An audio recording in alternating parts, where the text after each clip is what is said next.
Bom dia a todos e todas. Tudo bem com vocês? Me ouvem bem? Sim? Ouvindo bem, Cassiana. Tá ótimo. Bom, nós já estamos gravando, já estamos ao vivo também. Eu vou pedir para vocês desligarem os microfones para melhorar um pouco a nossa transmissão. Desligarem também as câmeras de vocês, né? Quem não estiver falando, obviamente. E para a gente poder dar início, então, no horário combinado. São 10 horas, nós vamos começar, então, a nossa atividade conforme nós combinamos, tudo bem? Eu já quero agradecer a professora Ângela Coutinho, já vi que ela entrou na sala. Eu vou dar início, então, a nossa atividade, ela acabou virando uma aula inaugural do curso de pedagogia, né? Foi um movimento bem interessante, nós nos organizamos enquanto área de educação infantil, nos dividimos no departamento para fazer vários encontros, e a área de educação infantil, então, assumiu essa tarefa desse primeiro encontro. E coincidiu, então, que nós estamos iniciando as nossas atividades no curso de pedagogia hoje, e com muita alegria, então, nós estamos aqui enquanto área de educação infantil dando início às atividades. Então, eu agradeço a oportunidade de representar a área. Quero dar as boas-vindas aos professores, aos estudantes, também à comunidade externa. Sei que a gente tem aí alguns colegas participando conosco, mas quero dar as boas-vindas especialmente aos nossos alunos. E antes de começar, eu quero convidar a professora Valéria Camila Bersini, que será a nossa intérprete de língua brasileira de sinais.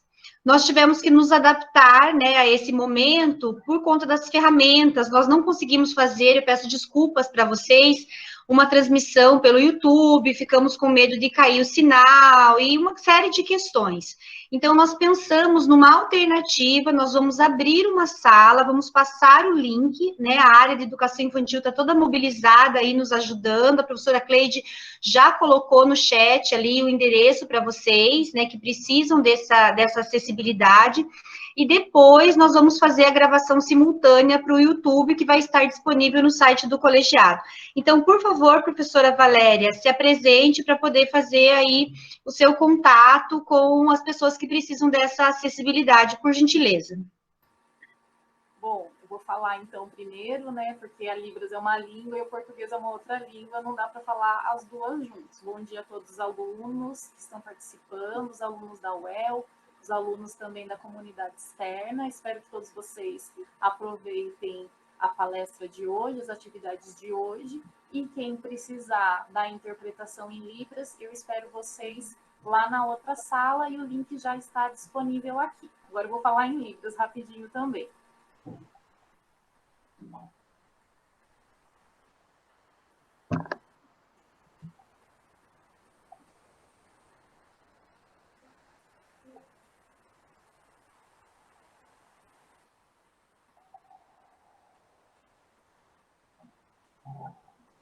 Obrigada, pode começar.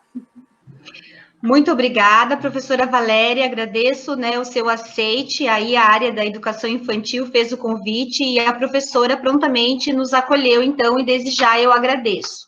Em nome do departamento, em nome do colegiado do curso, muito obrigada. E para dar as boas-vindas, agora eu convido o professor Gilmar Aparecido Altran, que é aí o nosso diretor de centro. Por favor, professor Gilmar. Bom dia a todos, bom dia a todas, às nossas estudantes, aos nossos estudantes, às nossas professoras, os nossos professores, a comunidade que nos privilegia com sua participação, com sua interação, a professora Ângela, nossa convidada, ao Departamento de Educação, à área de Educação Infantil, enfim, todas as áreas do departamento. É uma satisfação muito grande podermos estar, de certa forma, né, presentes no início dessas atividades, nesse recomeço, né? Por tudo aquilo que nós vivemos nesses últimos dias, nesses últimos meses, por todas as discussões que foram realizadas, por todos os embates, né? Imagino que nós estamos participando de um momento solene, um momento solene, não só na perspectiva da solenidade em si, mas de marcarmos profundamente a história das nossas vidas, a história do nosso curso, a história do nosso departamento, do nosso centro e da nossa universidade, né?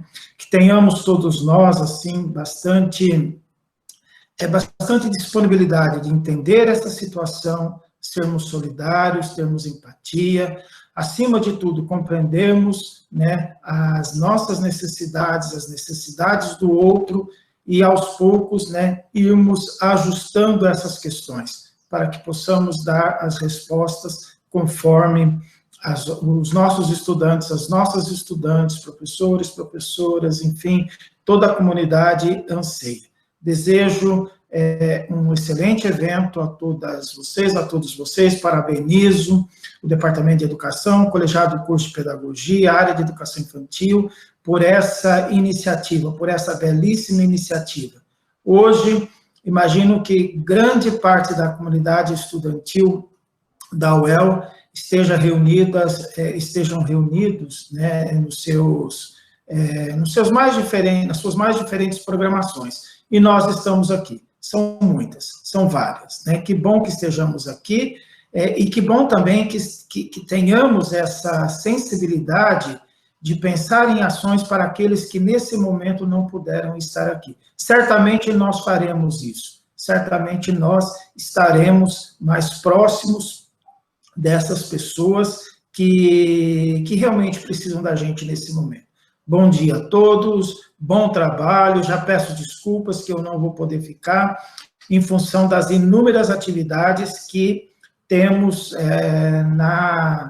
no exercício da direção do SECA, né? Essa semana é uma semana cheia, como foram as semanas anteriores, imagino que para todos vocês, né, para todas vocês, estamos juntos, né, nesse processo. Meu afetuoso abraço em cada um, em cada uma, desejando o mais rápido possível vê-las e vê-los pelos corredores do SECA. O SECA é vida e precisamos urgentemente, né, que todo esse processo ele se acabe para que a gente possa estar celebrando a vida aqui nos nossos espaços. Um fraterno abraço a todos e a todas. Agradeço muito as palavras do professor Gilmar e passo em seguida para a professora Rosana, nossa chefe de departamento, e também a professora Simone Moro, vice-chefe de departamento. Por favor. Olá, bom dia a todos e todas. Quero agradecer o convite, cumprimentar a professora Ângela Coutinho pela disponibilidade em colaborar com o nosso departamento, nesse momento tão importante para a educação, dos processos escolares, que marca a retomada de um novo momento do curso de pedagogia.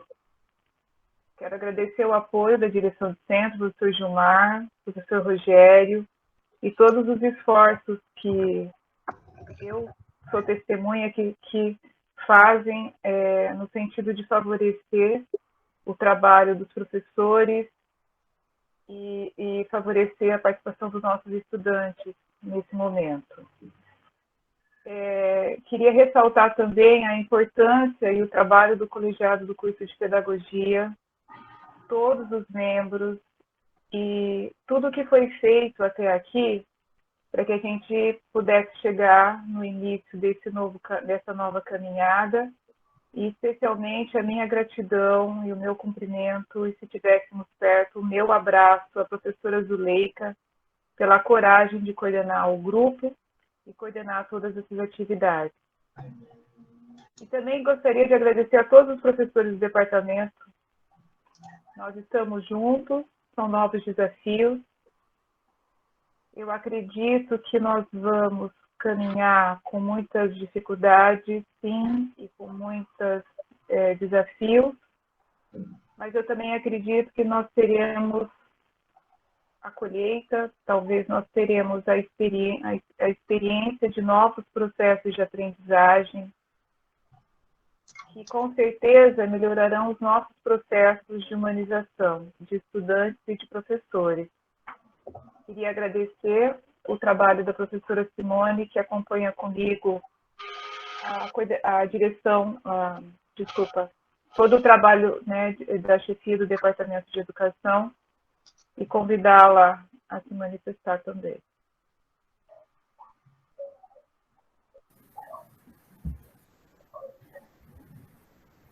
Bom dia, estão me ouvindo? Estamos, professora. Bom dia a todas, a todos. Estou muito feliz de estar aqui hoje com vocês. Eu acho que hoje a gente inicia aí um novo processo, né, da história do nosso departamento, da nossa universidade e da educação. Estou com muita saudade de todos, dos alunos, das alunas. Tem sido um momento de grande desafio, com certeza, né, como a própria Rosana disse, muito trabalho, muitos desafios, mas também muita vontade para que as coisas deem certo, né? Então, eu quero aqui externar o meu agradecimento também ao colegiado, à área da educação, estarmos juntos nesse momento tão importante e nublado, mas que a gente tem aí boas inspirações, né, para que a gente inicie aí uma nova etapa do nosso curso e dos nossos encontros. Bom dia a todos. Eu quero agradecer a professora, as professoras Rosana, a professora Simone. Travou um pouquinho, né, são os problemas que a gente já espera. Nós estamos com alguns probleminhas, deixa eu falar para vocês quais são, então. É o seguinte, eu não estou recebendo aquela solicitação para permitir as pessoas entrarem. Eu estou entendendo que quem tem e-mail da UEL entra direto sem a minha permissão. Quem não tem e-mail da UEL pode assistir direto no ao vivo. Nós já colocamos o link nos diversos lugares, tem no colegiado, tem aqui no chat, vocês podem partilhar com os colegas também. A professora Zuleika não conseguiu entrar, não sei por qual motivo. Eu gostaria de saber se o professor Edmilson está na sala para representar o colegiado. Está, professor Edmilson, nessa sala? Sim, senhora doutora Cassiana. Professor, por favor, pode representar o colegiado? Com certeza, dar as boas-vindas aos colegas e às colegas docentes, aos estudantes, aos demais membros da comunidade que estão conosco neste evento. Agradecer à professora Ângela pela disponibilidade em contribuir com o curso de Pedagogia da UEL nesta aula inaugural. Dizer, como já foi afirmado pelos colegas, que não é um momento que nenhum de nós esperava por passar, mas que estamos tentando fazer aquilo de melhor que podemos para que as nossas vidas continuem, que o nosso curso continue. Ainda há muito por fazer, o colegiado, na pessoa da professora Zuleika, tem se empenhado bastante, dos demais colegas que estão no grupo, né, e o Departamento de Educação também da mesma maneira. Eu quero dizer especialmente aos estudantes que fiquem tranquilos, que tudo que nós pudermos fazer, o que estiver ao nosso alcance para recebê-los da melhor maneira e mantermos as atividades com a qualidade que sempre foi uma marca do curso de Pedagogia, será feito. Tá? Bom trabalho a todos, tenham todos um bom dia. Obrigado especialmente à área de Educação Infantil e seus professores por esse esforço e por essa contribuição. Bom dia a todos e bom trabalho. Obrigado, Cassiana. Obrigada, professor, pelas palavras de acolhida, por todos os professores que acolheram, né, o colegiado, o departamento, todos têm feito um esforço grande realmente nesse momento. E agora sim, né, sem mais delongas, então eu gostaria de apresentar a professora doutora Ângela Coutinho, a qual eu já agradeço imensamente por aceitar o nosso convite. Eu vou apresentar brevemente o currículo da professora Ângela, fiz um recorte, mas que eu acho extremamente necessário. especialmente nesses momentos, né, de currículos falsos, de entrarem no Lattes e fingirem que tem determinadas coisas. Eu acho essencialmente importante apresentar um Lattes verdadeiro. A professora Ângela é pesquisadora do Núcleo de Estudos e Pesquisa em Infância e Educação Infantil, NEP, da Universidade Federal do Paraná, e do Núcleo de Estudos e Pesquisas da Educação, NUPEM, da Universidade Federal de Santa Catarina. Possui mestrado pela Universidade Federal de Santa Catarina e doutorado pela Universidade do Minho, Portugal. É professora da linha de pesquisa Diversidade, Diferença e Desigualdade Social em Educação, do Programa de Pós-Graduação em Educação da Universidade Federal do Paraná. É coordenadora do GT7, Educação de Crianças de 0 a 6 anos, da Associação Nacional de Pós-Graduação e Pesquisa em Educação, ANPED. É membro do Comitê de Pesquisa 53 da Sociologia da Infância, da Associação Internacional Sociológica. Membro do FEIPAR, Fórum de Educação Infantil do Paraná, do MIEIB, Movimento Interfóros de Educação Infantil do Brasil, e voltou recentemente de Toulouse, na França, onde esteve como professora visitante. Então, professora Ângela, seja bem-vinda, muito obrigada por sua presença aqui conosco, para discutir um pouquinho, né, para conversar sobre o tema educação infantil, desigualdades sociais no contexto da pandemia. Obrigada, Ângela, por aceitar o nosso convite. Bom, bom dia a todos, todas e todes.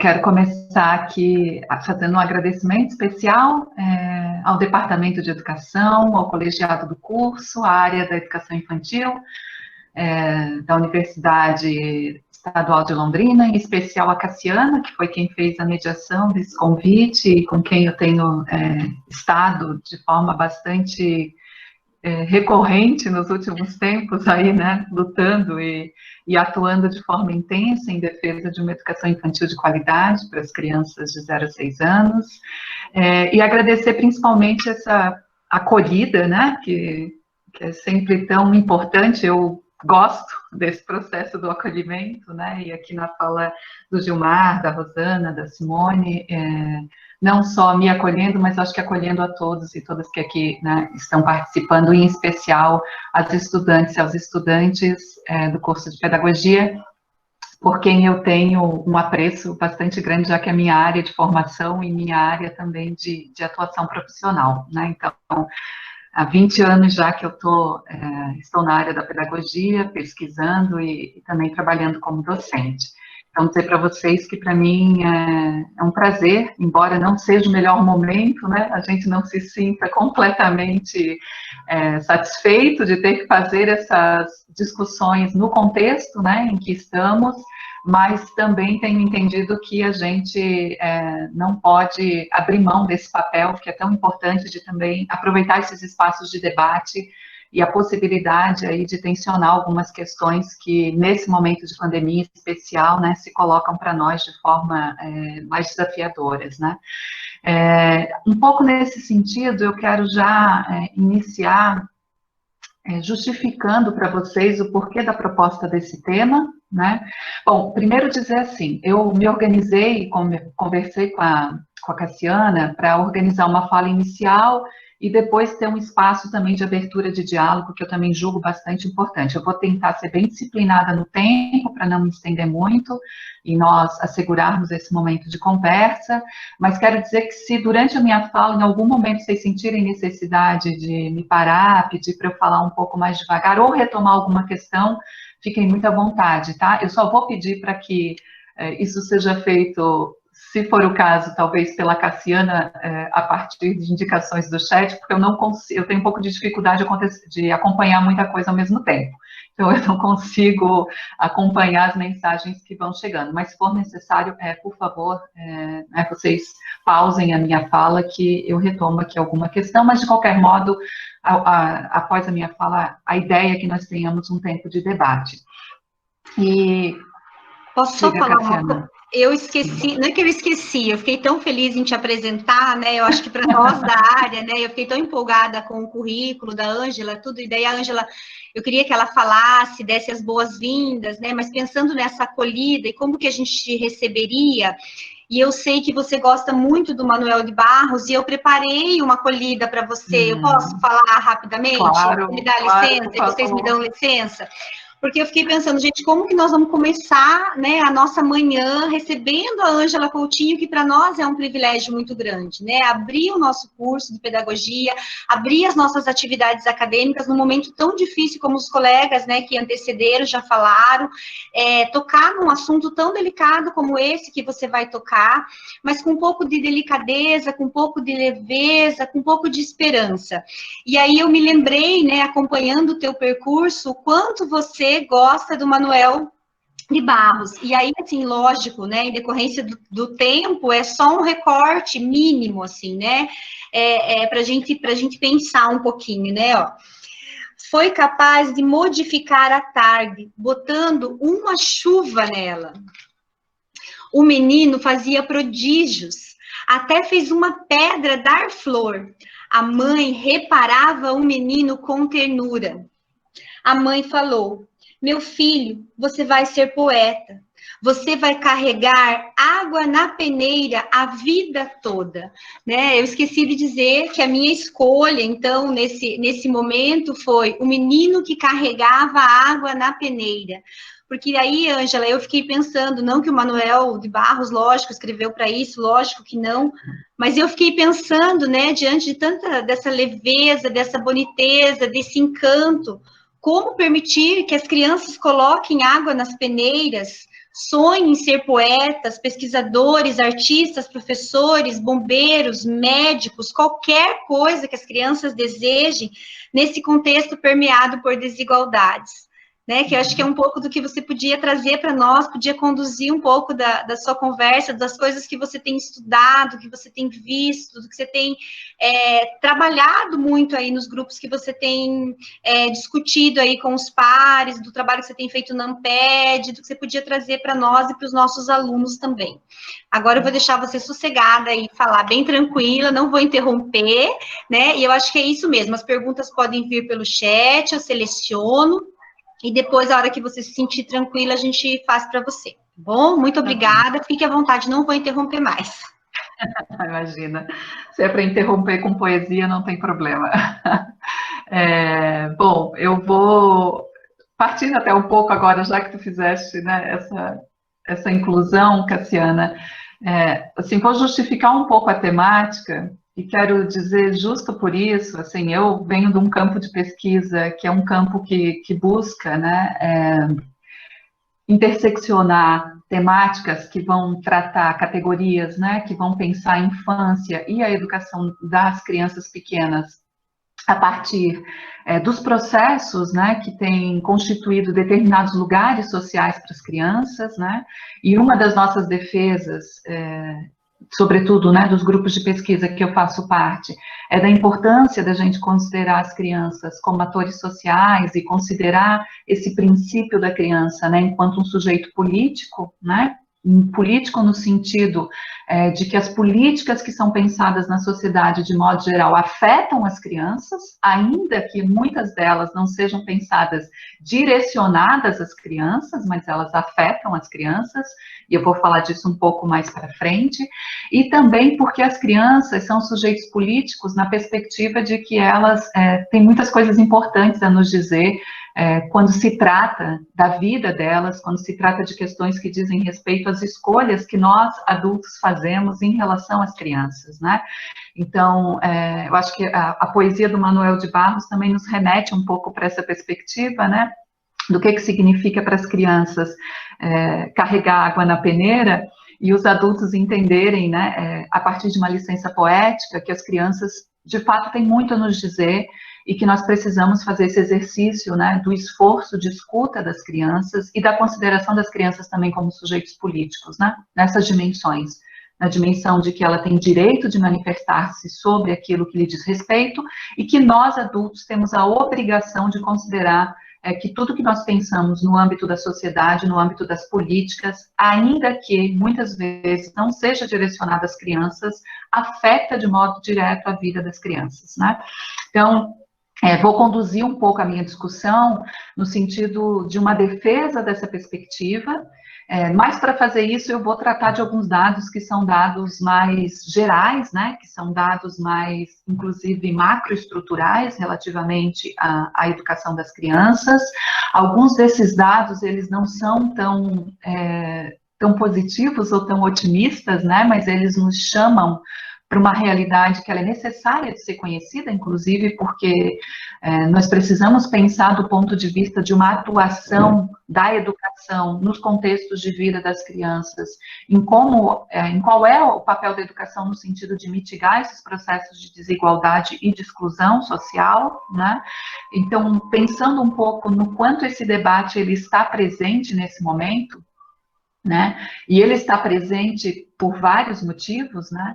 Um dos motivos é o fato de que a suspensão das atividades diárias com as crianças nas instituições de educação infantil tem um grande impacto na vida das famílias e tem um grande impacto na vida das crianças, né? E isso é muito decorrente de aspectos que estão relacionados a essas desigualdades sociais, sobretudo quando nós falamos das instituições públicas de educação. E no Brasil, nós temos aí em torno de um atendimento de 72% da educação infantil em âmbito nacional, ele ocorre, né, as matrículas estão situadas no âmbito da educação pública, e isso significa, sobretudo, educação pública municipal, que é o ente federado responsável pela oferta da educação infantil. Isso para nós já pensarmos o que significa isso nesse contexto de pandemia, né, em que a gente sabe que as condições de muitos municípios, sobretudo dos municípios com menor arrecadação, é uma condição bastante frágil.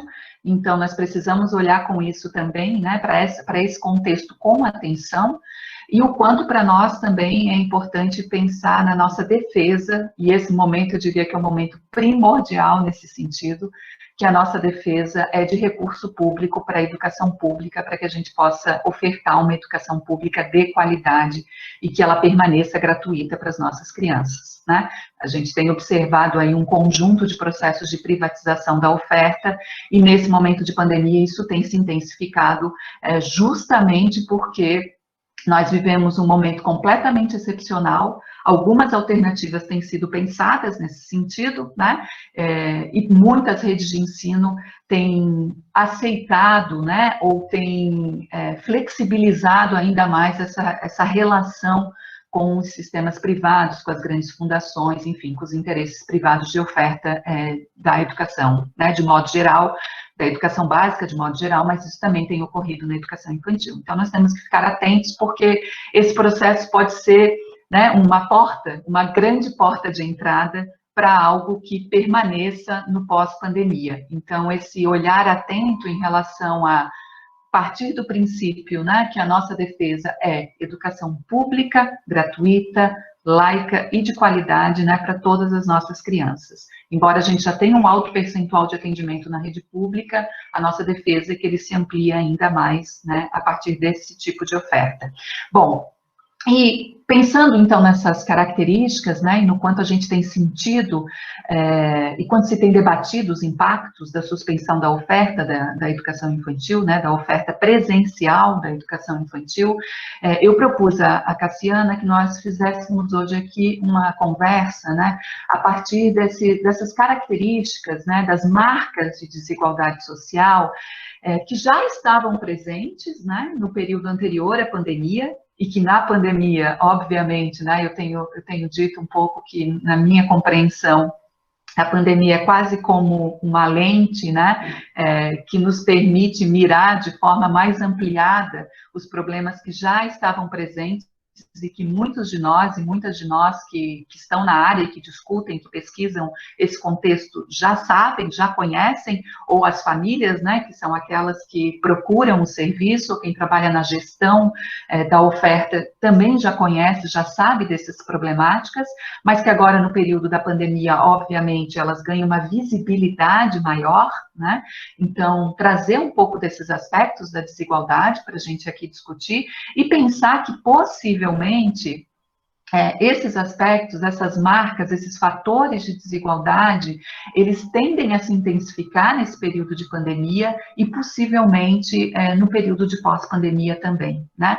Os grandes analistas, né, do campo da ciência política, da sociologia, da economia, têm dito que é muito provável que o Brasil viva, principalmente o Brasil, viva uma situação, né, bastante desafiadora aí no período do pós-pandemia, principalmente no que tange as políticas sociais, né? Porque a gente já vem de um processo nos últimos anos, aí nos últimos 5 anos, a gente já vem de um processo de fragilidade, de precarização das políticas sociais, né? A gente está sobre a égide de uma lei, né, que é a Emenda Constitucional 95, que impôs um teto de gastos no âmbito das políticas sociais, sobretudo da educação e da saúde, no momento, né, em que a gente vive uma necessidade muito grande, né, de um fortalecimento dessas políticas. Então, se a gente já vinha com um processo de precarização dessas políticas, nesse momento, né, isso, claro, se deflagra como um problema ainda maior, né, e nos coloca aqui um conjunto de questões a serem pensadas. Então, minha proposta é caminhar um pouco nesse sentido, né, e eu queria começar aqui, eu não fiz nenhuma apresentação em slide, porque eu tenho visto que não dá muito certo, né, quando a gente, essa questão de partilhar a tela, enfim, tem um conjunto de problemas, às vezes a internet também fica com um sinal mais frágil quando a gente faz esse tipo de projeção, então eu vou tentar trazer aqui para vocês de uma forma compreensível, e vou tentar falar também vagarosamente, né, para não me estender muito, eu vou tentar trazer alguns conceitos que eu considero, agora inicialmente vai ser muito rápido, mas só para dizer de que lugar eu falo e o que eu entendo por desigualdade social, e vinculado ao conceito de desigualdade social, eu quero trazer um outro conceito que está diretamente articulado, mas que a gente precisa entender, né, de forma correlacional, mas diferenciada, que é o conceito de exclusão social. E isso também no sentido da gente pensar qual é, e volto a dizer, o papel da educação nesse processo, e aqui especificamente, né, eu quero tratar do papel da educação infantil, até porque a gente vive esse tensionamento, né, esse tensionamento ele é histórico, mas nesse momento ele é mais forte, né, de qual é o papel da educação infantil no sentido de mitigar esses processos de desigualdade e de exclusão. Então, eu vou partir um pouco desses dois conceitos e depois eu vou também trazer alguns dados, tá? Se por acaso eu passar rápido, alguns desses dados não ficarem devidamente compreensíveis, eu posso retomar, né, na sequência. Então, o primeiro conceito que eu quero aqui trazer é o conceito de desigualdade social, né, que é o conceito-chave aqui da nossa discussão, e eu parto do princípio que as desigualdades sociais, elas são produzidas e elas são transmitidas socialmente, né, e aqui, para nós, no campo da educação infantil, tem uma autora que é fundamental, que é Fulvia Rosenberg, né, que infelizmente já nos deixou, mas que era uma pesquisadora que discutia, né, de uma forma bastante ampla e interseccional, né, a temática da desigualdade. E a Fúvia sempre destacava nos seus escritos que a desigualdade no Brasil, ela não tem um caráter circunstancial, né, mas, ao contrário, ela é histórica e é estrutural, né, ela está na estrutura da nossa sociedade, é isso que marca a nossa sociedade, né, e aí, claro, há vários elementos de desigualdade que precisam ser olhados com atenção e também precisam ser interseccionados, né? Ainda nessa perspectiva, tem um pesquisador, um cientista político catalão, que eu gosto muito, que é o José Antônio Nogueira, e o Nogueira, ele vai dizer que a desigualdade, a gente tem que pensar a desigualdade como um tipo específico de diferença, né? Que consiste no quê? Então, ele vai dizer que consiste numa distribuição, que é uma distribuição social, ou como ele próprio diz também, institucional, que vai conceder vantagens e desvantagens, né? Ou seja, essas vantagens ou essas desvantagens se encontram, né, no âmbito dos benefícios, dos prejuízos, né, ou até das cargas, como ele mesmo diz, né, daquilo que a gente carrega na gente, a partir do lugar social que a gente ocupa, que vão afetar essa liberdade, que é a liberdade real dos indivíduos, né, sobre a base de determinadas ações, estados ou características de origem social. Essa perspectiva do Nogueira dialoga muito com a perspectiva do Amartya Sen, no sentido da gente pensar, né, que os processos de desenvolvimento, eles teriam que, sobretudo, assegurar a liberdade dos seres humanos, né, de poderem fazer escolhas, né, o que a gente não vive na nossa sociedade de modo geral, porque poucos são aqueles que têm esse direito e essa liberdade de fazer escolhas no âmbito da organização da sua vida, porque muitos estão numa condição que é uma condição de submissão, né, àquilo que a sociedade, de modo geral, lhes permite fazer, ou os lugares que a sociedade, de modo geral, lhes permite ocupar. Né? Na mesma direção dessa discussão, o Manuel Carlos Silva, que também é um sociólogo português, né, lá da Universidade do Minho, com quem eu tive o prazer de, no período do doutorado, conviver, ele discute a tríade da desigualdade, da pobreza e da exclusão social. E o Manuel Carlos Silva, ele diz que a desigualdade social, ela sempre pressupõe um processo de apropriação ou de usurpação privada de bens, recursos e recompensas, né? E eu acho que essas três categorias são três categorias bem importantes para nós pensarmos, né? O que significa você usurpar de determinados grupos sociais, né, a possibilidade deles terem acessos a bens, a recursos ou, né, a recompensas. E aí ele diz que esse processo, né, de usurpação, ele acaba implicando em dois movimentos, e aí eu acho que esses dois movimentos são bem interessantes também de nós considerarmos na articulação com a educação, com o campo da educação, que são os movimentos de concorrência e de luta, né? Porque é isso que a gente observa, né? O tempo inteiro a gente tem observado muito nesse momento no campo da educação. Ao mesmo tempo que a gente vê uma concorrência, e aí essa concorrência se dá em vários âmbitos, né?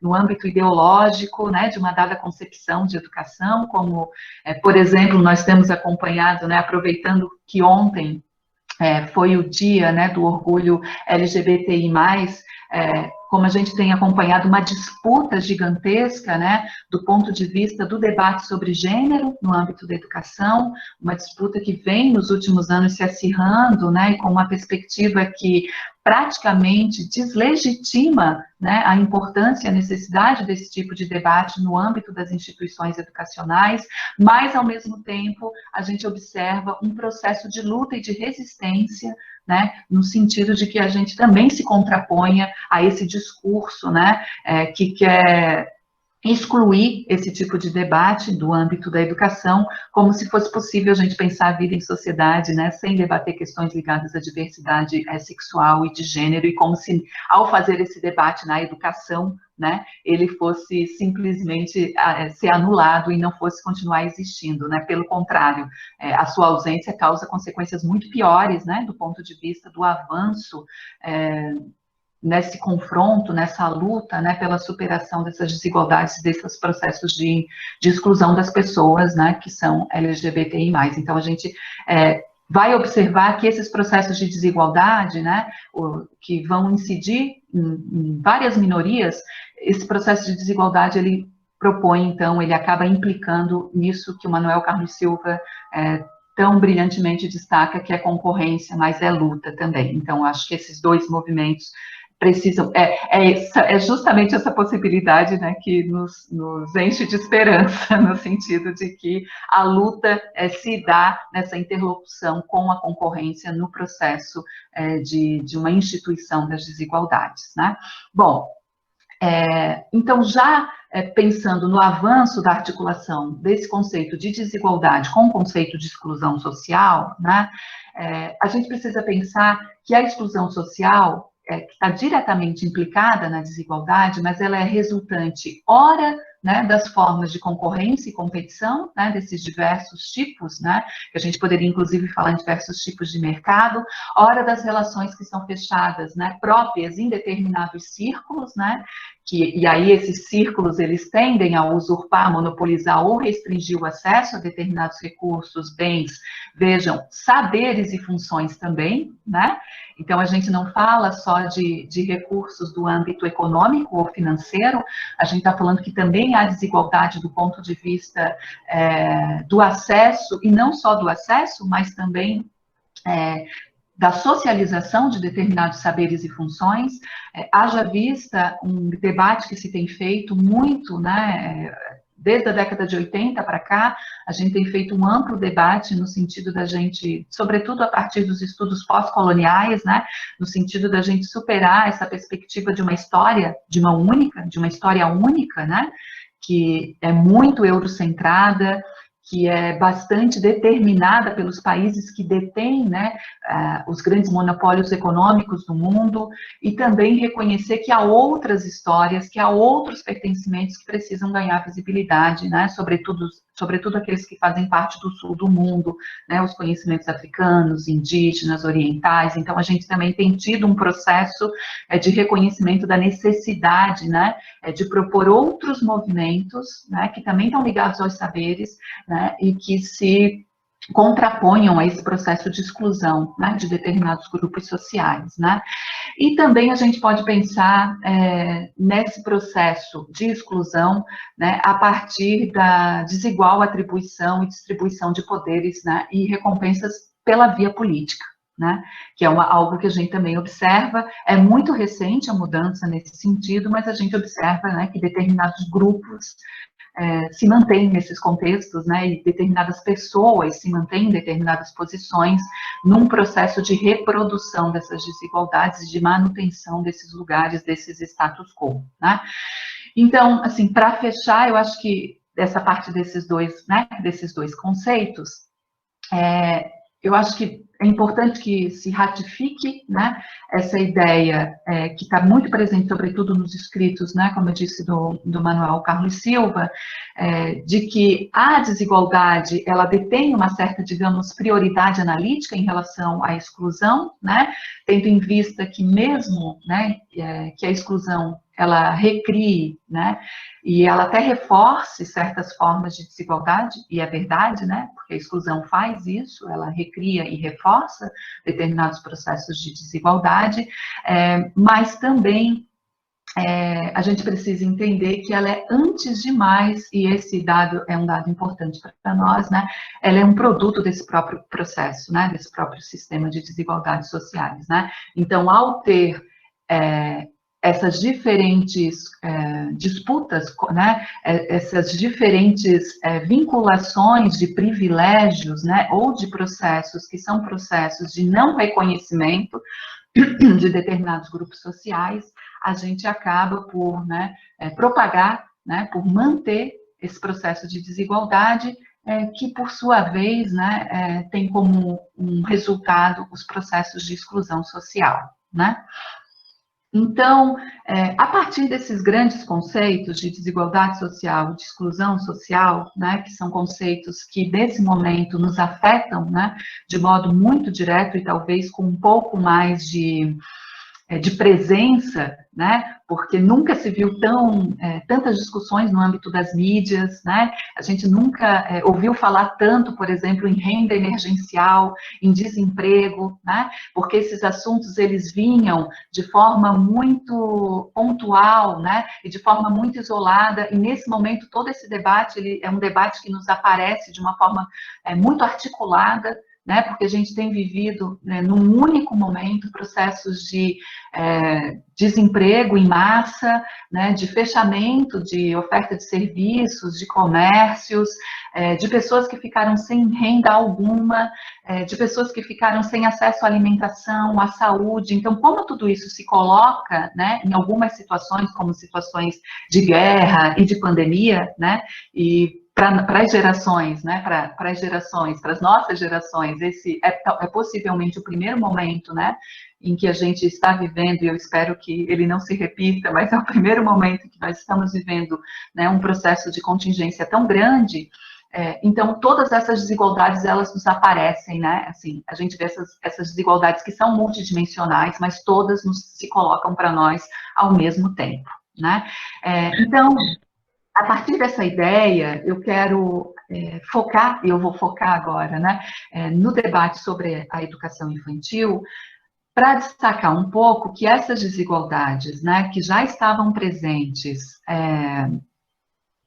na vida, né, que já estavam presentes na sociedade, na vida das famílias e das crianças, né, e também na educação, e aqui em especial eu vou dizer da educação infantil, né, que elas passaram a ganhar muito mais visibilidade nas agendas de debate, né, como eu acabei de dizer, e que elas acabam por impactar de um modo um pouco distinto a vida das famílias e das crianças quando a gente vivencia, né, um processo de suspensão, né, das atividades do atendimento das crianças no âmbito das creches e pré-escolas, porque, vejam, a gente não está... É muito diferente de analisar, por exemplo, um período de paralisação, um período de greve, né, em que as atividades das instituições são suspensas, porque a gente está falando de um movimento que é pontual. E agora a gente está falando de uma suspensão que ocorre num conjunto, né, de outros processos, né, que, inclusive, intensificam, né, esse lugar da desigualdade e da exclusão. Né? Então, a gente vai precisar caminhar aqui um pouco nessa reflexão, considerando todas essas dimensões. Bom, um primeiro ponto de análise que eu quero destacar aqui é que a creche e a pré-escola, elas acabam se colocando praticamente como equipamentos exclusivos de apoio às famílias na tarefa de educar e de cuidar das crianças cotidianamente, né? No Brasil, a gente tem essa característica. Nós temos alguns programas, nós temos algumas políticas que são pontuais e que atuam na defesa dos direitos das crianças, mas em casos específicos, por exemplo, de proteção à violência, né? Em casos em que as crianças se encontrem em contextos que são contextos de não proteção. Agora, políticas de apoio, né, e políticas que sejam constantes, né, que sejam políticas cotidianas, né, de apoio às famílias nesse processo, no Brasil, nós praticamente não temos, né. Alguns casos muito específicos de políticas locais em alguns municípios, mas são raros. Então, a creche e a pré-escola acabam por ser os equipamentos quase exclusivos nesse compartilhamento, né? Isso significa o quê, né? Isso significa a gente pensar que esse processo que a gente viveu, né, de reconhecimento da educação infantil como um direito das crianças, né, que a gente defende muito como um direito das crianças, que foi lá, né, consagrado na Constituição de 1998, né, como primeira etapa da educação básica, que para nós também é uma conquista extremamente importante, né, no âmbito da LDB de 1996, que eles, sem dúvida alguma, são conquistas importantes no sentido da definição do caráter pedagógico da educação infantil. No entanto, a gente não pode negar que a creche e a pré-escola também tem uma dimensão, que é o que eu vou denominar aqui de uma dimensão social para além, né, e não para além, mas de forma articulada esse caráter pedagógico, né. Por que eu digo isso, né? Porque muitas vezes a gente esquece que a creche, ao ser também um direito do trabalhador e da trabalhadora, né, ela também responde a essa demanda, que é uma demanda social, de ser uma instituição que assegure às famílias, né, um lugar que é um lugar seguro, que é um lugar que tem uma intencionalidade nesse acolhimento das crianças, né, para que as famílias possam se ocupar da provisão da vida, enfim, se ocupar de tantas outras coisas, né, que fazem parte do seu dia a dia, né. A gente precisa considerar que a creche e a pré-escola, sobretudo a creche, né, no Brasil, é a subetapa que tem uma maior jornada de atendimento diário, né, então a gente entende como jornada integral aquelas instituições que funcionam 7 horas ou mais, né, e no Brasil, dentre as etapas da educação, a educação infantil, e em especial a creche, é a que tem essa jornada integral, né, mais presente. Portanto, imaginem que recorrer à jornada integral também tem uma relação direta aí com as demandas das famílias, né? Então, demarcar esse lugar da instituição de educação infantil como uma instituição que responde a uma demanda social é um aspecto que a gente precisa considerar. E isso não significa dizer que a creche é um espaço de guarda, né? Ou que ela é um espaço, como nós dizíamos há um tempo atrás, assistencialista. Não é disso que se trata, né?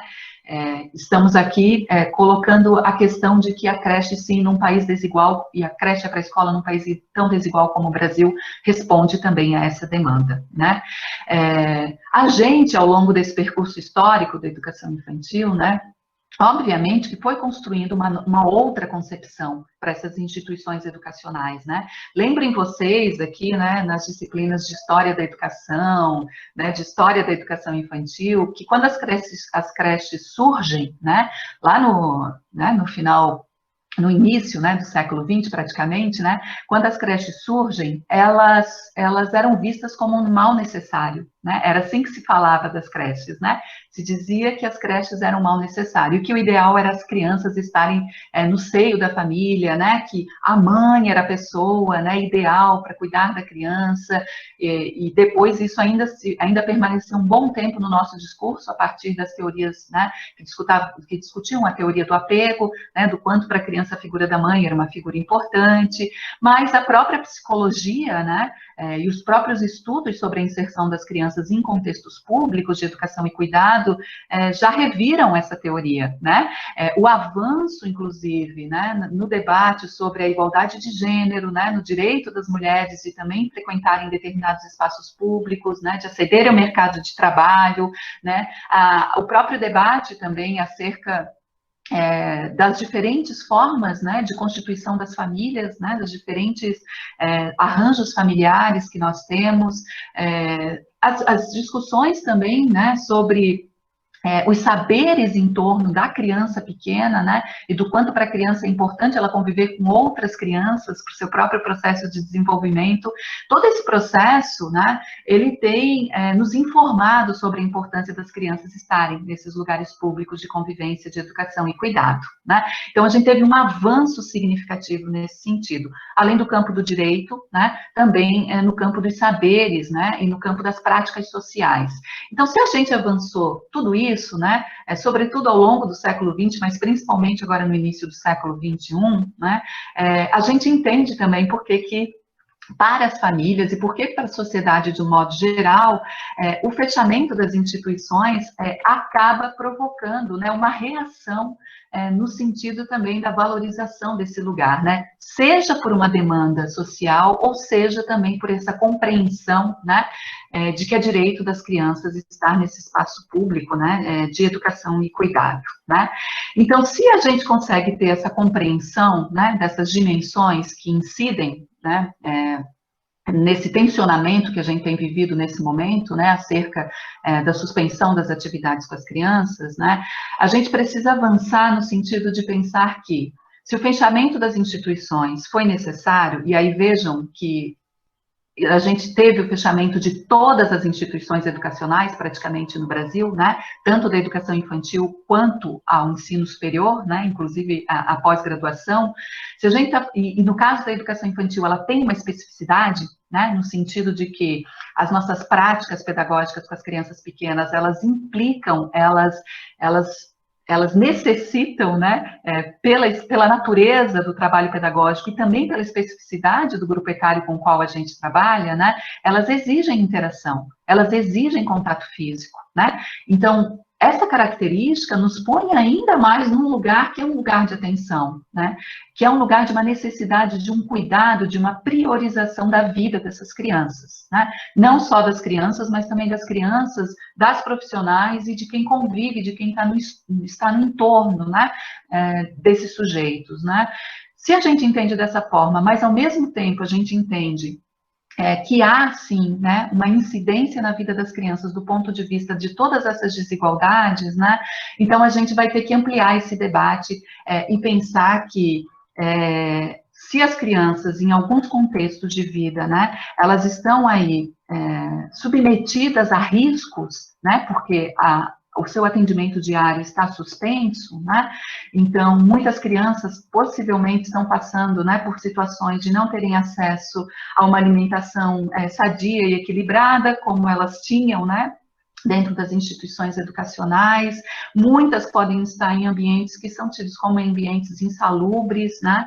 E também podem estar aí expostas, né? E a gente tem acesso a dados que mostram, né, a ampliação dos riscos de proteção das crianças, sendo que muitas vezes elas estão mais suscetíveis, né, a situações de violência, né?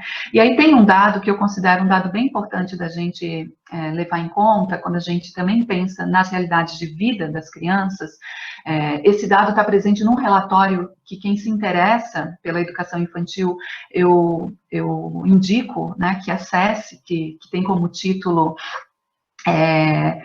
Aspectos dos Cuidados das Crianças de Menos de 4 anos de idade, que é um relatório que foi feito a partir dos dados da PNAD, né? A PNAD é uma pesquisa nacional por amostra de domicílios, e esse relatório é um relatório de 2017, com dados de 2015, tem muitos dados interessantes lá, para quem se interessa, né, por compreender um pouco mais, né, as condições de vida das crianças pequenas.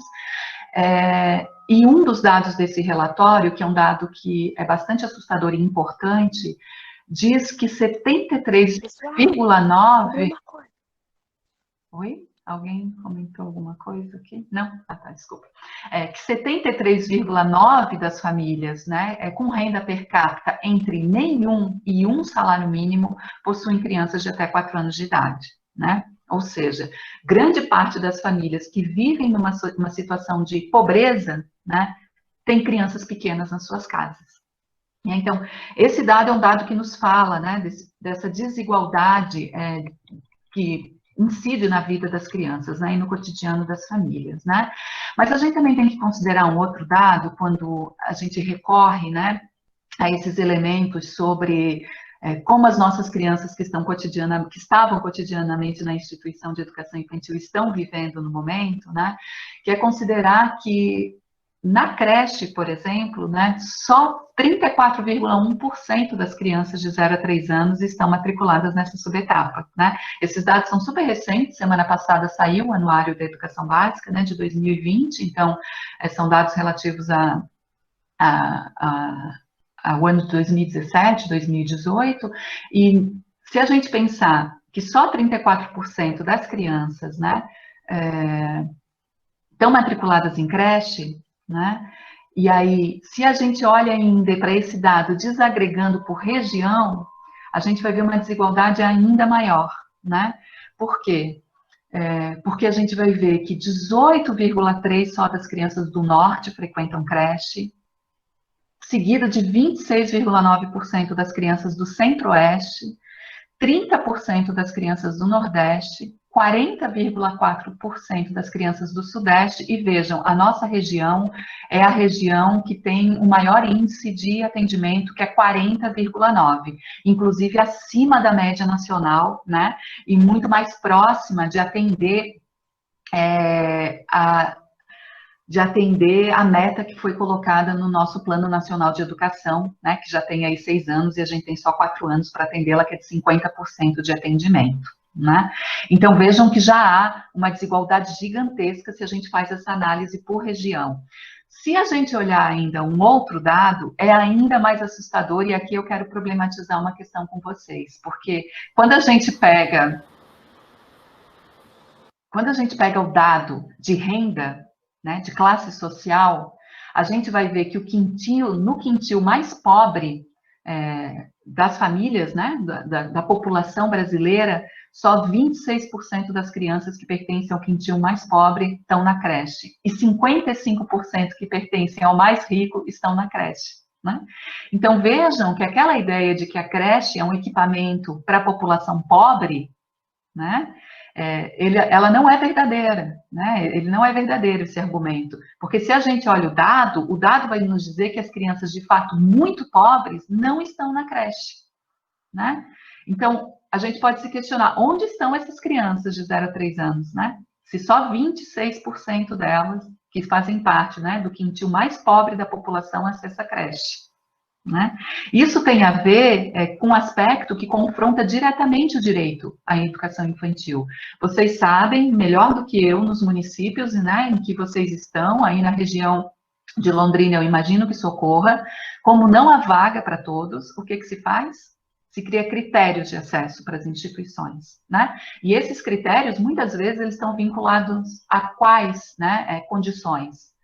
Muitas vezes estão vinculados ao trabalho da mãe ou do pai, geralmente da mãe, né? Que seja mãe trabalhadora, e estão vinculados à renda per capita, né? Então, a criança, ela acessa a instituição se a mãe for trabalhadora e tiver um baixo salário. Mas isso deixa de fora um conjunto gigantesco de crianças, né? Que os pais, os responsáveis, pai e mãe, muitas vezes sequer têm emprego. Né? Então, vejam que o direito à educação infantil, o direito à creche, né, ele acaba sendo ferido, ele não é garantido justamente para as crianças, né, que a gente poderia dizer que se encontram numa situação de maior vulnerabilidade, de maior exclusão social. Né? A gente precisa olhar para esses dados e pensar sobre eles, porque a gente pode fazer uma leitura que é uma leitura muito generalizante, né, e que muitas vezes encobre esses processos de desigualdade. E caberia ainda aqui, eu não vou entrar nesse dado, porque senão seria abrir demais o dado, mas caberia aqui, por exemplo, fazer uma análise que mesmo dentro de creche, né, nesses 34,1% de atendimento nacional, muito possivelmente as crianças que são atendidas são aquelas que estão mais próximas dos 3 anos de idade. A gente tem um atendimento muito baixo quando a gente também desagrega por faixa etária, 0 a 1, 1 a 2 e 2 a 3, né? As crianças de 0 a 1 são aquelas que estão menos presentes nas instituições de educação infantil, por uma razão óbvia, né? Quanto menor a criança, maior necessidade de mais profissionais, de um espaço físico mais adequado, né? Então, é um custo maior, né?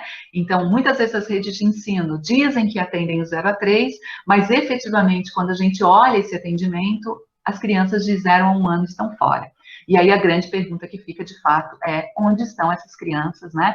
Onde as famílias colocam essas crianças, quem se ocupa do cuidado e da educação dessas crianças para que as famílias possam trabalhar. E vejam que aqui eu estou trazendo um elemento que não é um elemento só da pandemia, né? É um elemento que está presente antes, né, desse processo e que possivelmente se manterá. Né? Volto a dizer, sem recurso, a gente dificilmente vai conseguir, né, ampliar a oferta e ampliar o número de matrículas, então há uma tendência, né, de que a gente tenha ainda mais processos de exclusão se a gente não conseguir alterar esse quadro, né, do ponto de vista do recurso para a educação. Né? Então, se a gente olha esses dados, eu diria para vocês, eu vou tentar acelerar um pouco mais, que eu já vi que a gente já está em 11 horas, se você me permitir, a gente tem uma pergunta, eu só quero tentar, assim, que você tome água e que a nossa intérprete tome água. Calma. Pronto. Acho que agora a nossa intérprete também tomou água. Eu não sei se você consegue, só para a gente tentar te acompanhar, num pouco do que você já conversou, eu queria fazer uma questão que tem no chat, pode ser? Pode. Só para retomar um pouquinho o que você já trouxe para nós. E a professora Cristiane, ela coloca uma questão no chat, e antes de colocar a questão dela, eu só quero amarrar com uma coisa que você coloca antes, e que lendo o relatório agora, o relatório não, um documento que a Undime publicou no dia 22/6, né, sobre a questão dos protocolos ao retorno presencial, e quando eles fazem esse protocolo, eles trazem exatamente o dado que você nos apresenta, né, a realidade dos municípios, a realidade da oferta, a matrícula, 71,4% das matrículas são da educação infantil, né, estão nos municípios. Eu acho que esse dado é um dado importante para introduzir, para retomar a tua fala, e para eu poder introduzir a pergunta que a professora Cristiane traz, que daí eu acho que a gente consegue fazer uma amarração bem bacana para acompanhar o que você está falando. A professora Cristiane, ela diz assim, ó, como você percebe as iniciativas locais frente às posições que abarcam as desigualdades sociais, dado a ausência de um direcionamento político nacional na pandemia? Eu acho que deu uma oportunidade para a gente falar um pouquinho mais sobre isso, né? Quando você fala do recurso público para as instituições públicas, eu acho importante a gente retomar, até porque a Isabelle também coloca uma questão lá depois, ela falou assim, eu fiquei um pouco em dúvida, então a gente pode retomar um pouquinho mais sobre isso, Ângela, por favor. Claro, com certeza. O que cabe aos municípios, né? Nesse contexto do Brasil que a gente tem aí uma ausência, vamos dizer assim, do Ministério da Educação, né? Então, bom, eu acho esse debate super pertinente, ele é importantíssimo nesse sentido, né? E eu fico sempre pensando o que seria hoje uma coordenação nacional da política com o governo que nós temos, né? Assim, eu tenho uma grande preocupação em relação a isso. Bom, eu voltei da França faz mais ou menos um mês, e eu vivi todo o processo lá, que foi o processo de confinamento e o processo de desconfinamento, né? E lá, como se trata, né, de um governo que é um governo unitário, né? Ele não tem uma organização federalista como o nosso, né? Os estados da federação, os entes federados, né? Tem autonomia para tomar determinadas decisões. No caso da França, não. Era o governo, né? O governo federal quem determinava todos os encaminhamentos, né? E lá o que aconteceu foi que, por um decreto do governo, né, foi definido, mas isso há 3 dias antes, né, numa quinta-feira, 3, 4 dias, numa quinta-feira, né, o ministro publicou um decreto e fez um anúncio público de que na segunda-feira todas as atividades seriam suspensas, né, de que não haveria mais atendimento, nem instituição pública, nem instituição privada, e de que todas as atividades naquele contexto, da escola maternal ao ensino superior, seriam transferidas para um ambiente virtual, né? Foi isso que o governo francês fez. Obviamente que o modo como isso aconteceu foi muito diverso, né? Porque dependeu de cada contexto. Imaginem vocês, crianças de 3 anos de idade, terem que acompanhar diariamente, né, atividades à distância. Obviamente que um conjunto de elementos incidiram nesse processo, né? Famílias que não tinham acesso à internet, famílias que não tinham computador em casa em número suficiente para o pai ou mãe trabalhar, né? Para a criança acessar a internet para ter as aulas que eram sincrônicas lá, né? A professora estava ao vivo, né?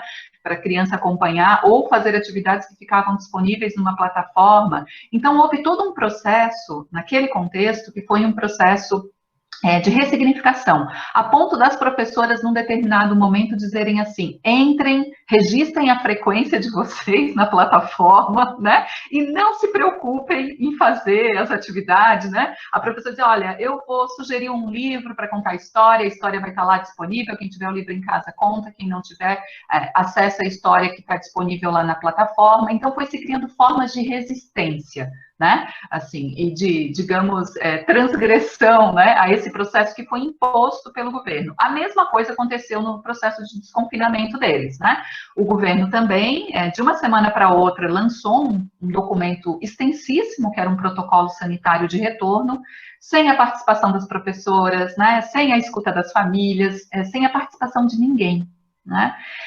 E aquilo teve uma repercussão e uma consequência que foi muito ruim para todo mundo que estava envolvido no processo, né? As professoras ficaram muito ansiosas, né? Elas já estavam, né? E ficaram ainda mais com esse processo de retorno sem poder discutir, sem poder planejar, sem poder pensar em como acolher as crianças, as famílias, organizar tempo, organizar espaço, né?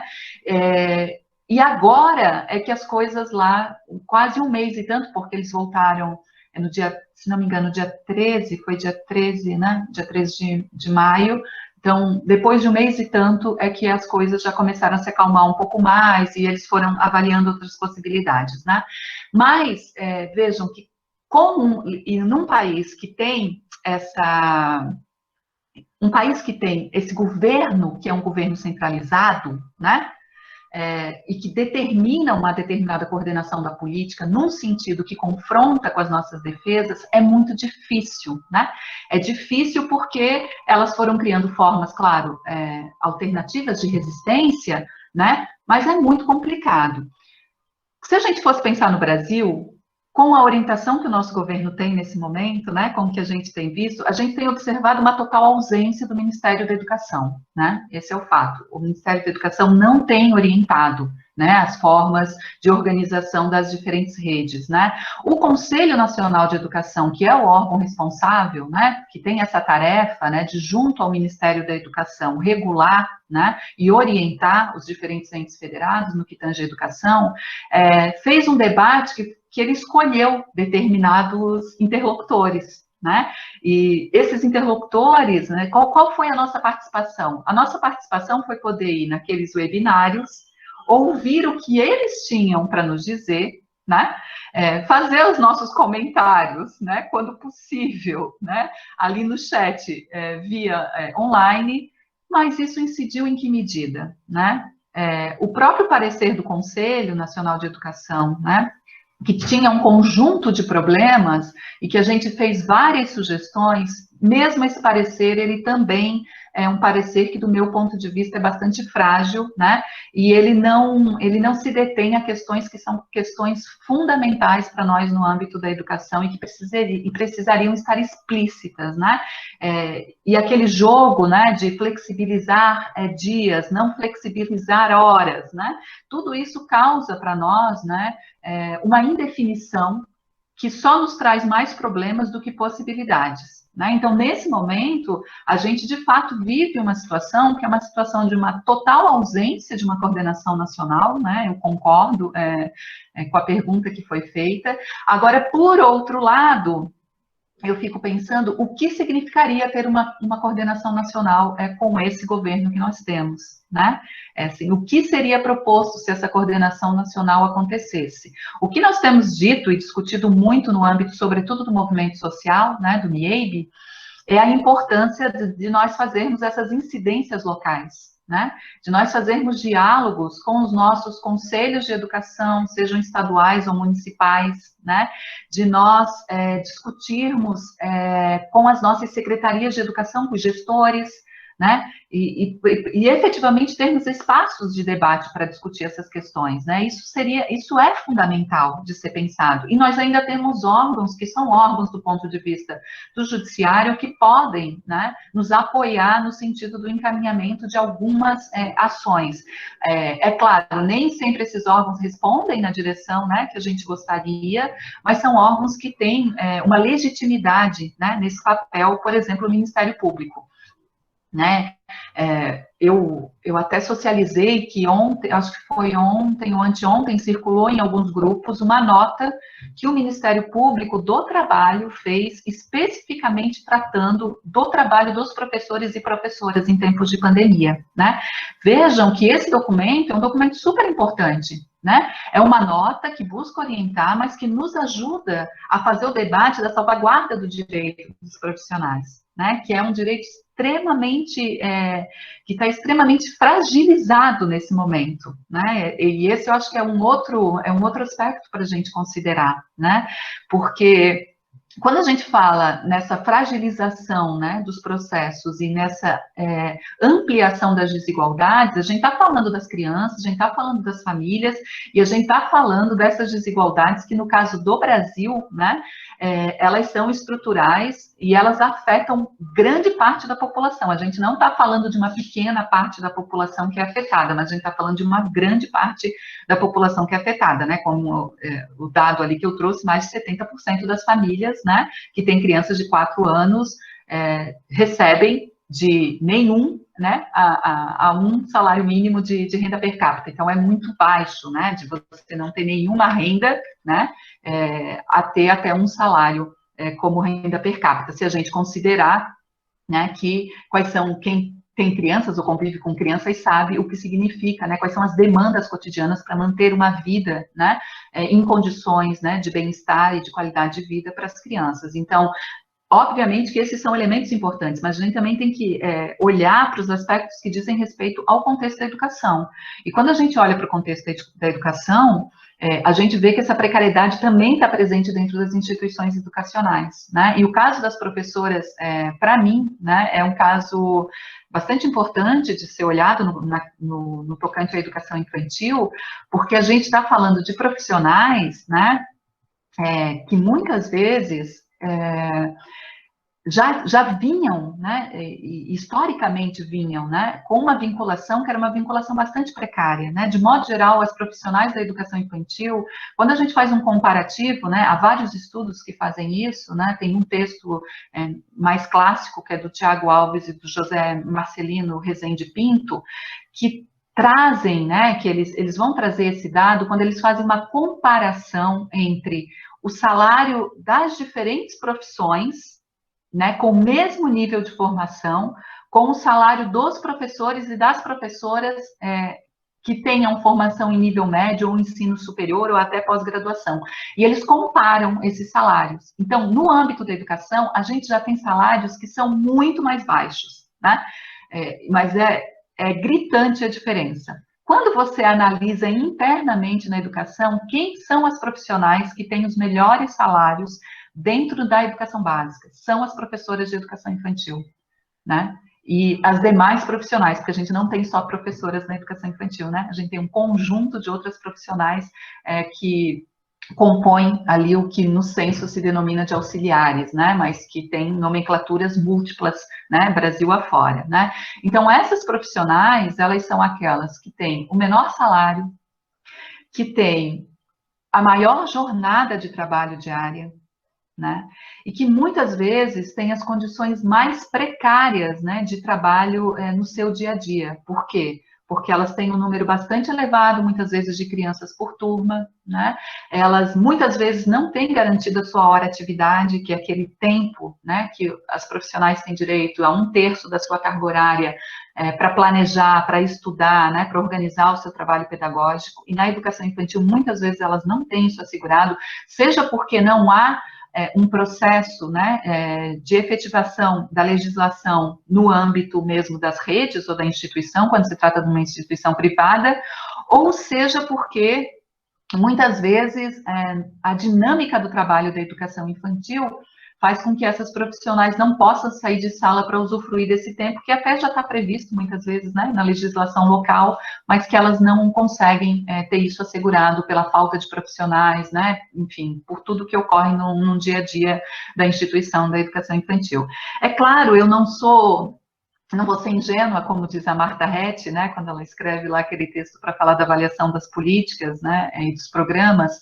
Ela diz que a gente não pode fazer uma avaliação ingênua de achar que aquilo que está na lei, né, que aquilo que está na política será, de fato, implementado tal qual foi previsto, né, tal qual era o seu objetivo. Há uma distância muito grande, né, entre essa discussão. Deu algum problema? Querem que pare? Desculpa, é que chegou para mim que a transmissão ao vivo parou, mas também como eu não sei resolver, pode seguir tranquila, depois a gente vai disponibilizar pelo YouTube. Desculpa, Ângela, não era nem para você parar aí. Não, é que sem querer eu vi. Esse recado sem querer eu vi. Não, mas sem problemas. Mas então, voltando, claro, né, a gente não vai fazer uma leitura ingênua de achar que um programa nacional, uma lei, né, ou uma política nacional, ela se implementa tal qual ela foi pensada localmente.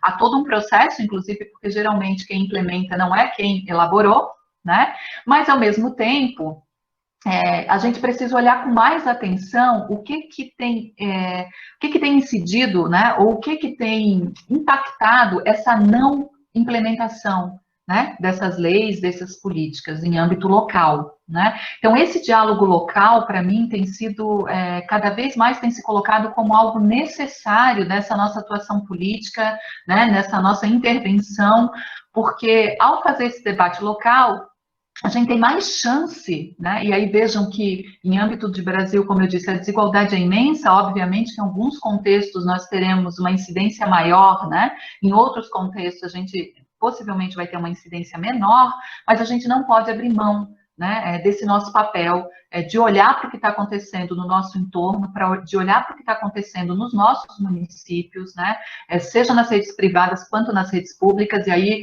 eu diria que muitas vezes a situação das profissionais nas redes privadas, né, ela é mais frágil do que na rede pública, embora a gente também tenha visto suspensão de contrato em rede pública, diminuição de salário, isso também tem acontecido agora no momento de pandemia, né, mas ela ocorre com maior frequência frequência na rede privada, né?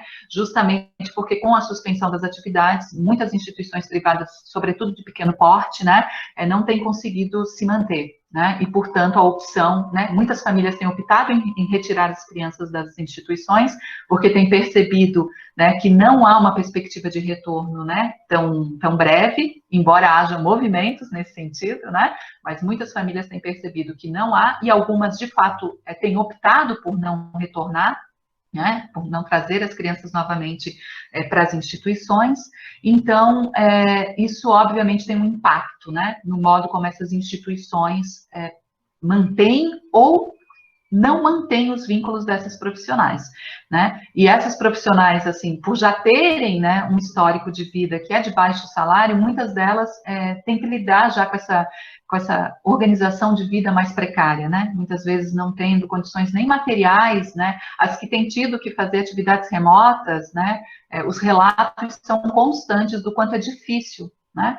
Seja conciliar sua vida privada, né, enquanto mulher, que tem aí uma sobrecarga e uma sobreposição de atividades, né, no sentido de ter que dar conta da casa, muitas vezes de filhos, né, e ainda ter que lidar com um aparato, né, e com uma dinâmica de trabalho que é completamente nova para elas, né, que é pensar, muitas vezes, esse trabalho, essas atividades remotas, né, que nenhum de nós, eu imagino, ou poucos de nós, né, teve essa possibilidade de ter uma formação específica, né, para saber lidar, né, com essas questões. Então, eu penso, Cassiana, que esse dado é um dado para nós, né, que não pode ser negado, né, que é necessário de ser pensado.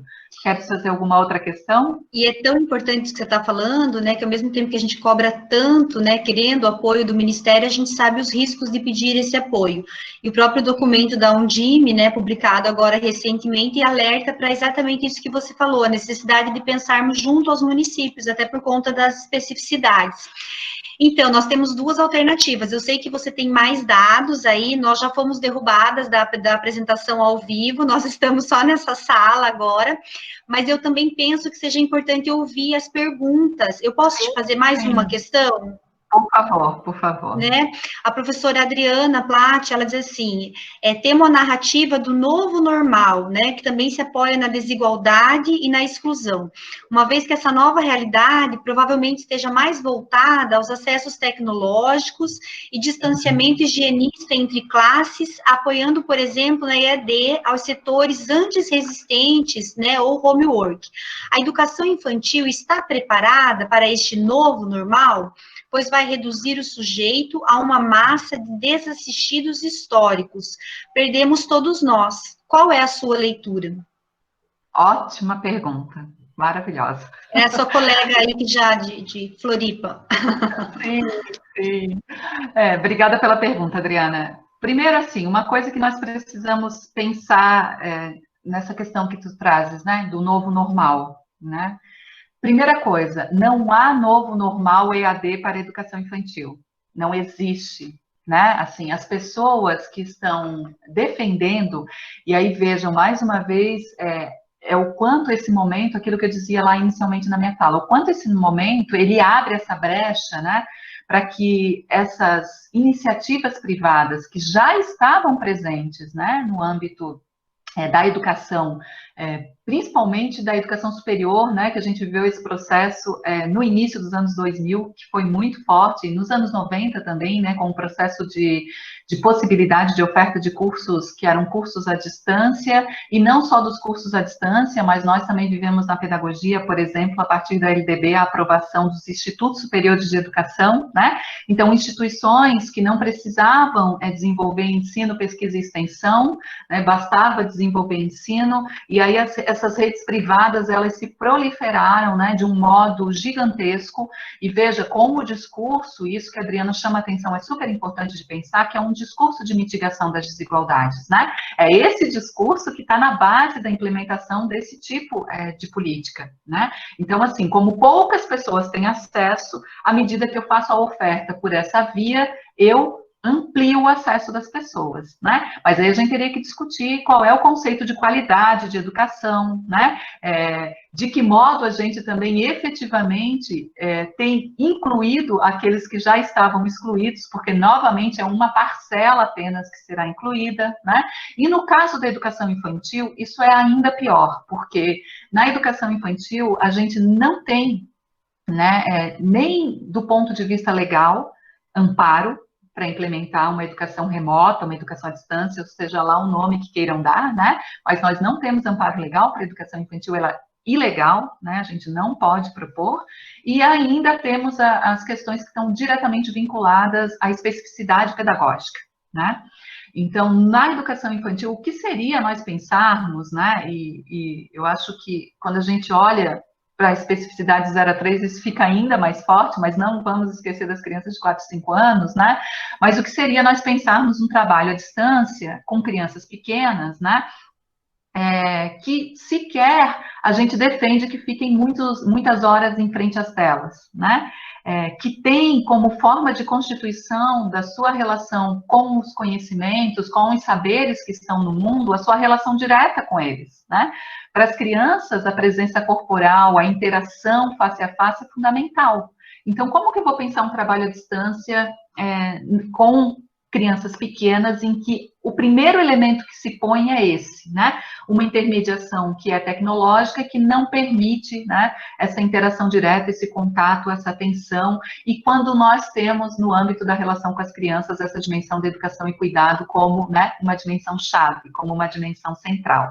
Então, acho que esse já é um aspecto para nós dizermos que na educação infantil não cabe EAD. Né? A gente não defende, a gente não entende que é o caminho, nem atividades remotas, como se tem encaminhado em alguns contextos, porque o que a gente tem ouvido muitas vezes das famílias, né, é a grande dificuldade de acessar, né, e de mediar esse processo junto com as crianças, né? E eu acho que cada vez mais o que nesse momento de pandemia tem ficado evidente para a gente é que nada substitui a instituição educacional, né? Nada substitui as creches, as pré-escolas e as escolas. As famílias não são professores, né? As famílias, elas não têm esse papel de uma educação intencional, como nós temos, né? A família tem um papel que é muito diferenciado. A família também se ocupa da educação e do cuidado, mas é um papel muito diferenciado do papel das instituições. E nesse período, isso está muito evidente, né? Eu acho que isso está muito colocado.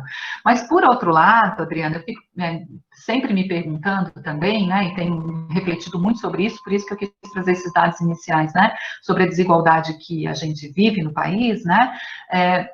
Sobre como que nós vamos lidar com essa dimensão de pensar que a instituição de educação infantil também responde, né, a esse processo, que é um processo de inclusão de várias crianças e de várias famílias que vivem à margem, né? Como eu disse, não são todas, né, as que estão extremamente excluídas, principalmente que tem crianças pequenininhas em casa, permanecem nesse processo de exclusão, né? Mas o fato é que muitas famílias nesse momento se veem nessa situação. Então, o que nós precisamos refletir sobre isso, né? Que essa é uma questão de uma política que é mais ampla, né? Então, a gente vai ter que recuperar aqui também um debate no âmbito de políticas que são políticas intersetoriais, né? Se a gente tem percebido que a falta da creche da pré-escola coloca as crianças numa situação de vulnerabilidade gigantesca, né? Então, a gente pode concluir que é essa instituição e que é essa área que tem respondido pelos direitos das crianças, basicamente, né? Se a ausência dela traz tantos prejuízos para as crianças, né? É porque efetivamente, e veja, nós não estamos falando só de prejuízos do ponto de vista pedagógico, né? Nós estamos falando de prejuízos no sentido da manutenção da vida das crianças, né?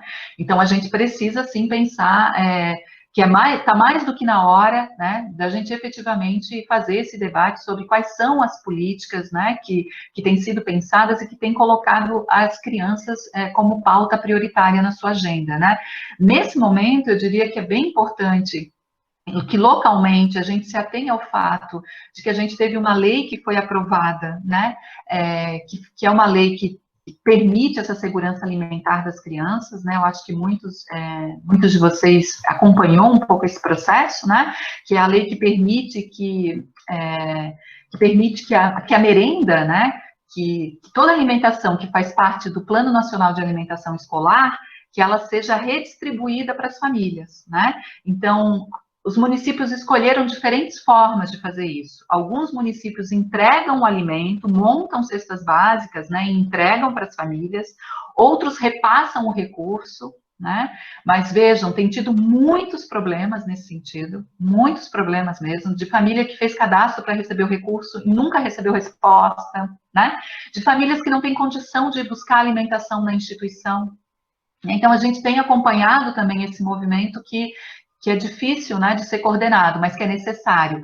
E a gente precisa, principalmente, monitorar se os municípios têm feito esse repasse da alimentação e da verba para as famílias, no caso daqueles que escolheram. Diga, Entrando Luciana. nessa questão das famílias, né, que você está, eu gostaria de aproveitar e colocar a pergunta da professora Jaqueline, que é a professora da área da educação infantil, né, ela coloca assim: considerando as condições econômicas de baixa renda de grande parte da população, como garantir o diálogo entre a educação infantil e a família, de maneira que ambas possam ser respeitadas em suas especificidades?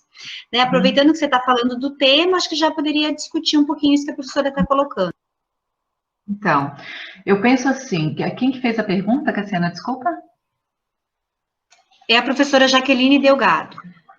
Ah, Jaqueline. Então, Jaqueline, eu penso que esse é um dos grandes desafios que a gente tem nesse momento, né? Porque a gente tem defendido, sim, a manutenção do contato, né, com as famílias. Esse tem sido um aspecto importante, até porque, por exemplo, no tocante à questão da alimentação, né, escolar, ao acesso à merenda escolar, no tocante ao acesso, por exemplo, também à renda emergencial, à renda mínima que as famílias têm direito, né, que muitas famílias não conseguiram acessar. Muitos desses aspectos, né, nesse nosso diálogo com as famílias, né, é possível da gente identificar, inclusive, encaminhar essas situações, orientar as famílias no sentido de que elas consigam ter acesso aos seus direitos, né. Por outro lado, e aí a gente acabou de fazer um levantamento nacional pelo MIEIB, né, a gente fez 3 levantamentos nacionais, os 2 primeiros já foram concluídos e a gente está em fase de análise dos dados. Um levantamento foi com os conselhos e com as secretarias sobre as ações e as orientações que foram realizadas no período de pandemia para a educação infantil, e um terceiro que agora já está rodando, já está aberto, por favor, nos ajudem aí a divulgar, que é para os sindicatos, né, para os sindicatos responderem sobre as ações também em relação às professoras, né? Mas em relação à questão das famílias, né, o que apareceu muito nesse levantamento que a gente fez, as planilhas brutas, os dados brutos já foram socializados, embora os relatórios finais ainda não, mas um dado que apareceu muito é que grande parte das redes públicas municipais utilizou formas de contato com as famílias que era WhatsApp, SMS, contato por e-mail, né? Então, recursos desse tipo, recursos que são recursos que exigem o acesso a algum equipamento ou à internet, por exemplo, né? E alguns fizeram, vejam só, né? Em alguns contextos, por avaliar que as famílias não tinham acesso a esse tipo de instrumento, fizeram outras formas de divulgação, né, desse contato, que foi via rádio, carro de som, né? Então, várias outras formas foram identificadas, né, a depender do contexto, para que esse diálogo, ou pelo menos essa informação, chegasse até as famílias, né? No sentido de que a família tenha acesso, de alguma forma, né, a tudo que tem sido, enfim, orientado, ou planejado, ou organizado por parte, né, da gestão e das instituições educacionais.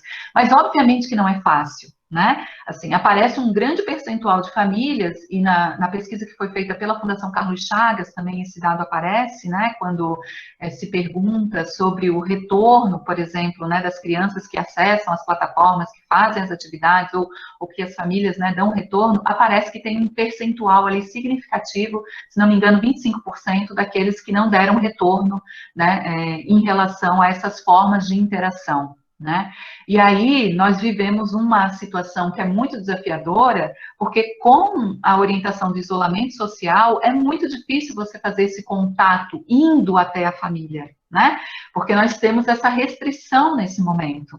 Então é importante que a gente pense, né? E eu volto a dizer que o localmente é importante nesse sentido, porque a gente vai ter que pensar em cada contexto como é que a gente estabelece essa relação com as famílias, né? Como é que a gente consegue, em alguma medida, manter esse diálogo, né? No sentido de saber sobre, né, as condições em que essas crianças estão nesse momento, e inclusive, vejam, isso vai ser necessário quando, né, for possível, nós pensarmos no retorno, né? E eu defendo que agora, de forma alguma, eu acho que, né, todos nós e todas nós aqui temos essa visão, né, porque a gente ainda está, né, num processo de uma curva ascendente, e no caso do Brasil, a contaminação das crianças, né, ela tem tido uma característica que é diferenciada, né, não tem seguido a tendência do que foi a tendência mundial, de um baixo número de contaminação e de letalidade, embora possa se considerar baixo, quando você pensar 100 crianças, né, as pessoas olham e dizem, mas 100 crianças mortas não é um índice tão alto para o número, né, de mortos nos outros grupos etários.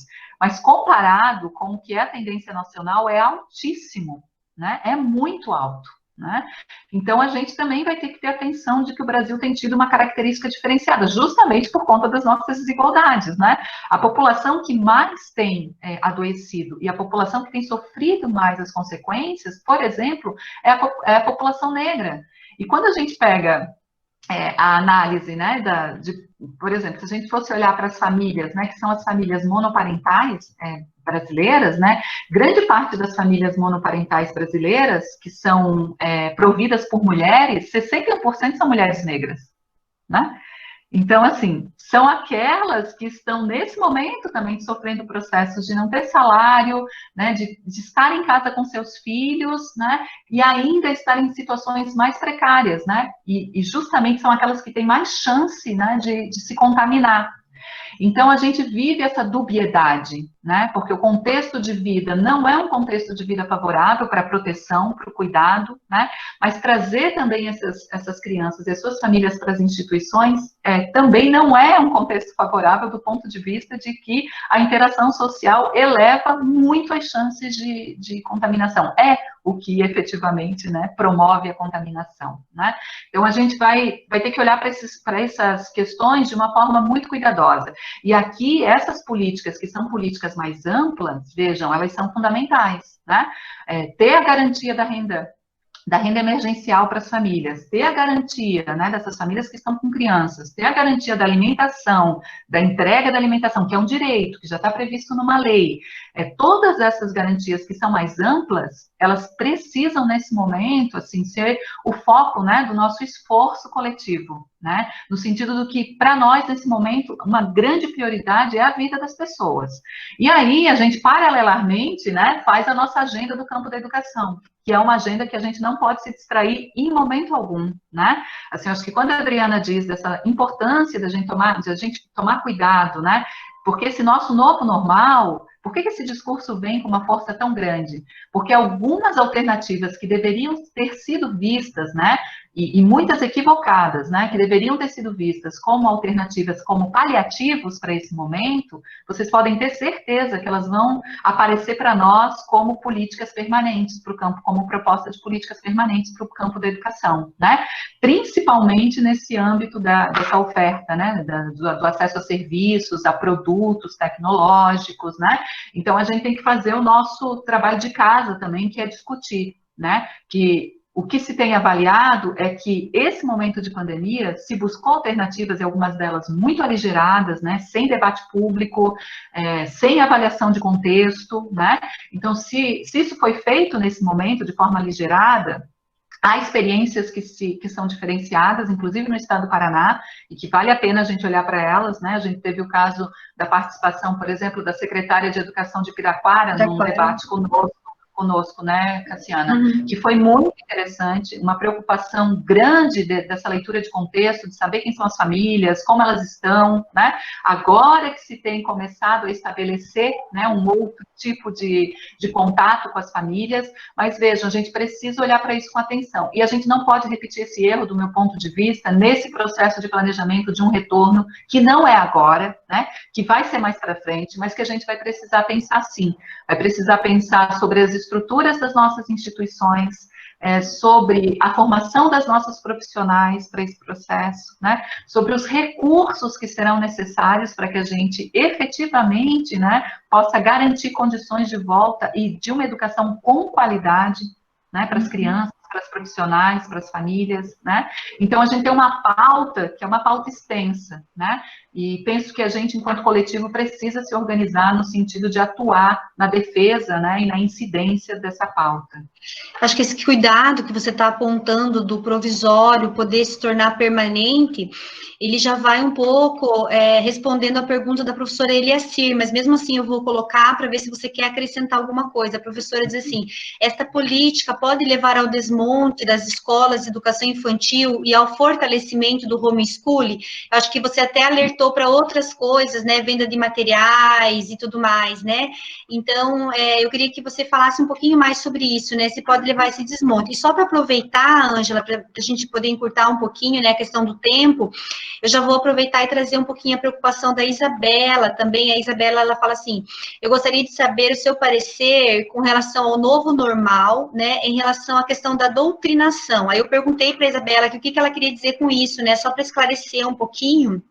E ela diz assim, deixa eu achar aqui o que ela falou. Ela diz assim, ó, em relação à gravação das aulas, né, a questão do professor, a exclusão de grupos sociais, a intervenção em relação ao Estado laico, né, o desrespeito do governo em relação aos professores, né, acho que é mais essas questões, assim, aí para a gente já ir fechando, né, não vamos abrir para mais questões por conta do horário. Tá bem, tá bem.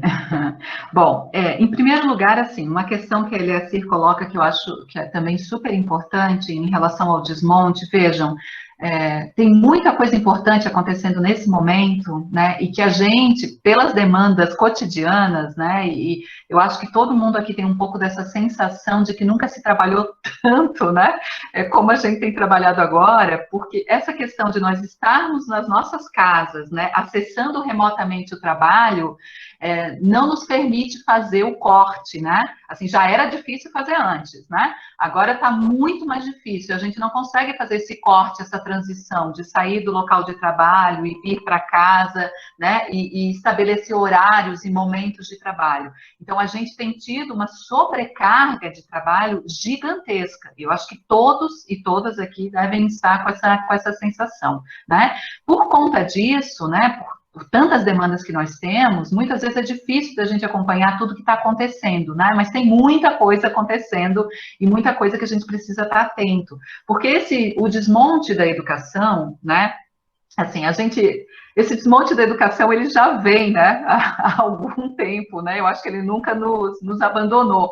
A gente teve um período, talvez, de ter algumas políticas, né, mas vejam que também nunca foi do jeito que a gente que é do campo da educação, né, e que defende uma educação pública de qualidade, eu acho que a gente nunca teve, efetivamente, um projeto, né, nacional de educação que conseguisse contemplar, né, aquilo que a gente tem defendido. A gente até veio num processo mais próximo, né, disso, das nossas demandas, mas ainda assim muito distante. E algumas questões são questões que se perpetuam, né, que são estruturais de fato, né.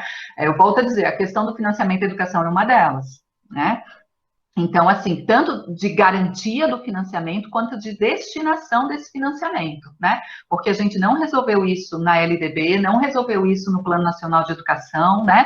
A gente continua prevendo recurso público para instituições, né, que não são instituições públicas, para redes que não são públicas, então a gente ainda tem essa brecha na nossa legislação, mas agora a gente ainda corre o risco de ficar com ainda menos recurso se o Fundeb não for votado, ou se ele for votado numa versão que não assegure, né, os recursos suficientes para a nossa educação.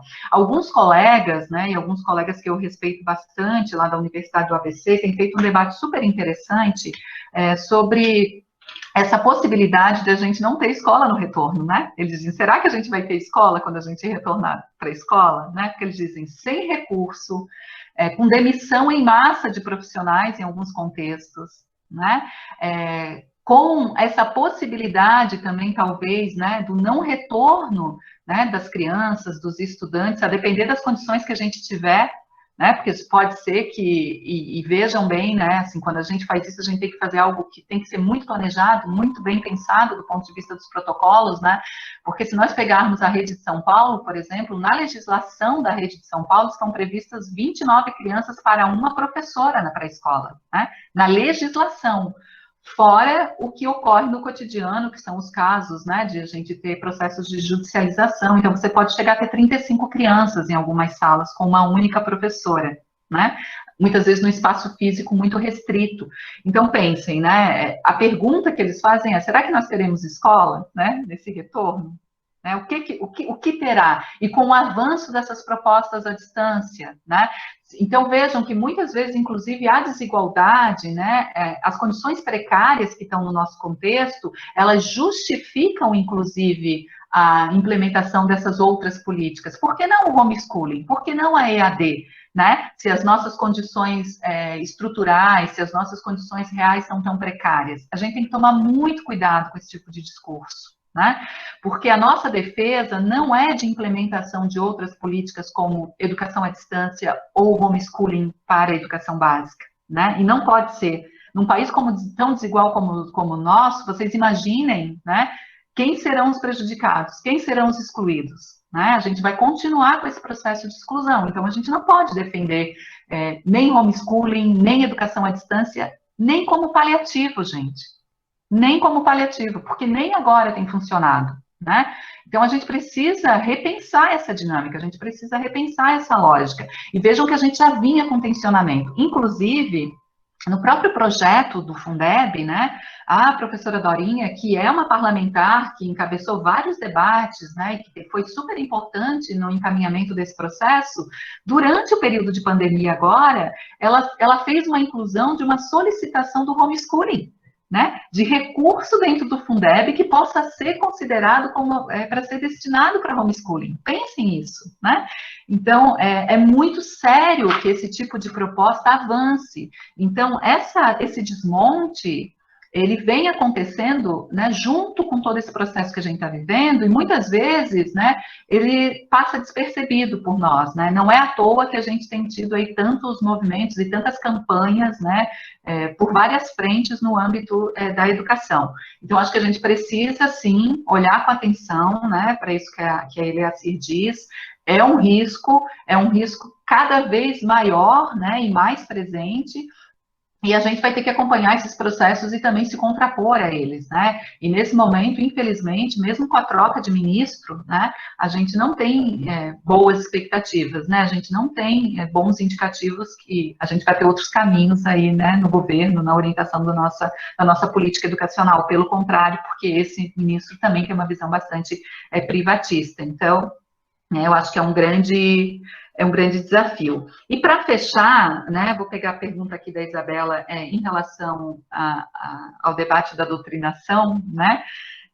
Então, esse debate também é um debate que a gente vem, né, se confrontando com ele há algum tempo, né? Foi a partir do uso do termo doutrinação, né, como se nenhum processo, né, educacional, ou como se nenhuma relação ela fosse permeada aí por posicionamentos ideológicos, né, como diz o Paulo Freire, a nossa manifestação ou o nosso silêncio diz de um posicionamento nosso em relação, né, ao que está acontecendo. Então, todos nós temos uma ideologia, todos nós temos uma percepção sobre o mundo e uma defesa de mundo, seja ela explicitada publicamente ou não, né? Então, todos nós temos esse processo.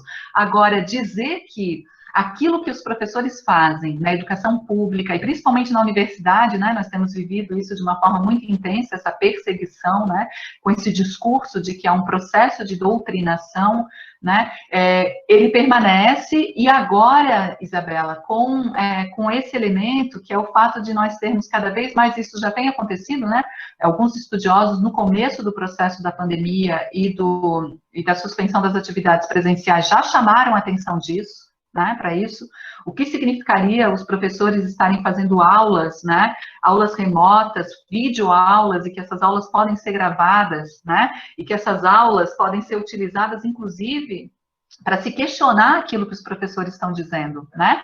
Ou para, de algum modo, né, querer atribuir ao discurso do professor um discurso que se tem como um discurso doutrinador, né?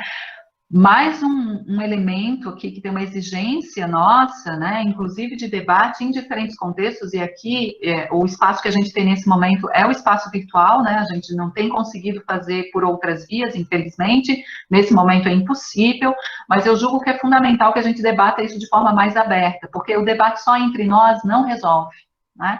Esse debate ele precisa ser feito com as famílias, ele precisa ser feito com a sociedade de modo geral, né? A gente tem um avanço muito grande, né, de um discurso que está vinculado à religião no âmbito da educação e da política. Isso nos traz, obviamente, né, um conjunto de problemas, porque a ideia de um Estado laico não se sustenta nesse momento, né, pela presença tão forte de representações religiosas, inclusive, né, no âmbito do legislativo. Então, é muito difícil a gente conseguir sustentar a ideia do Estado laico, e isso tem avançado de uma forma muito perversa no âmbito da educação, né, como eu já havia dito antes, discussões sobre gênero, né, discussões que problematizem elementos que têm uma ordem mais política. Tudo isso tem sido classificado como doutrinação.